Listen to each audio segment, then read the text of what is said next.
I would like to touch on a couple of medication, and we talk about statins and rosuvastatin. There's a huge debate about statins and its benefits and it causing diabetes, perhaps. And on the internet, on YouTube, it gets a very bad rap regards to causing diabetes. The number needed to treat that people talk about is low for statins, and myalgias, muscle pains. And one group suggests that, okay, it causes myalgias, muscle pains, low exercise performance in a huge majority of individuals. However, of course, a lot of studies are there that those are, not as inflated as people seem to consider.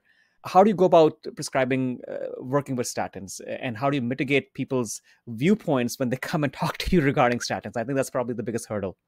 Sure. I just tell people, stands are tools and sometimes they're the right tool for the job.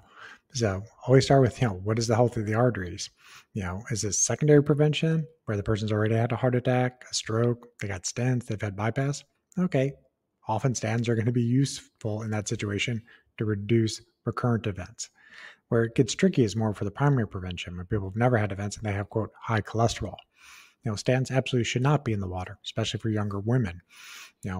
But oftentimes, if you do the right blood testing, you can figure out which patients are more likely to have side effects from them than others. So I particularly like to use the Boston Heart Lab panel for this, where you will look at the traditional lipid panel, but you're going to look at the lipoprotein. So what is their LDL particle number? What is their ApoB? If you use the cholesterol balance test, you can see if they're a hyperproducer of sterols. If they are, then stents tend to work better for that individual. If they're a hyperabsorber of sterols, often ezetimibe is a better option in that person. And then looking at the ApoE alleles. So if they're an ApoE 2 or 3, statins often will work okay for them. If they're an ApoE 4 allele and you use a high dose, they're often going to have more side effects. The other things that tend to cause more side effects with statins is if they're vitamin D deficient, which is, basically an endemic issue for most people. And vitamin D is a hormone. It's not a pill that you take. Vitamin D is made when you go out in the sun and UVB light strikes your skin, sulfates the cholesterol and turns it into vitamin D. So if you're vitamin D deficient, you're much more likely to get myalgias on statins. If your CoQ10 levels are less than 3, you'll often get more muscle symptoms. If you're hypothyroid, you will get more muscle symptoms.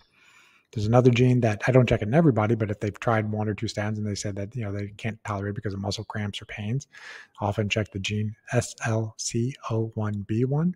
If you have an abnormal copy of that gene, 3 to 4 times increased risk of muscle symptoms. So statins aren't the right tool for that person. Use something else.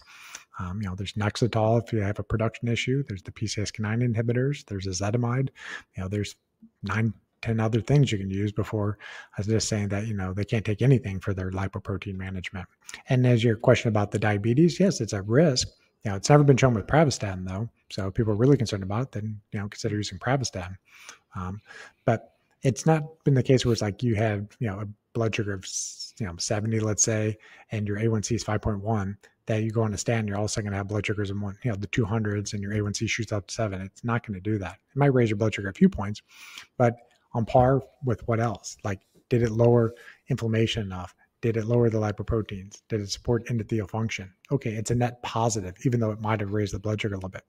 Okay, you can mitigate that by doing more, resistance training or more zone 2 training, or, modulating their carbohydrate intake or the timing of their carbohydrates. You can figure out a way to control their blood sugars. That's not the deal breaker most of the times. No, definitely.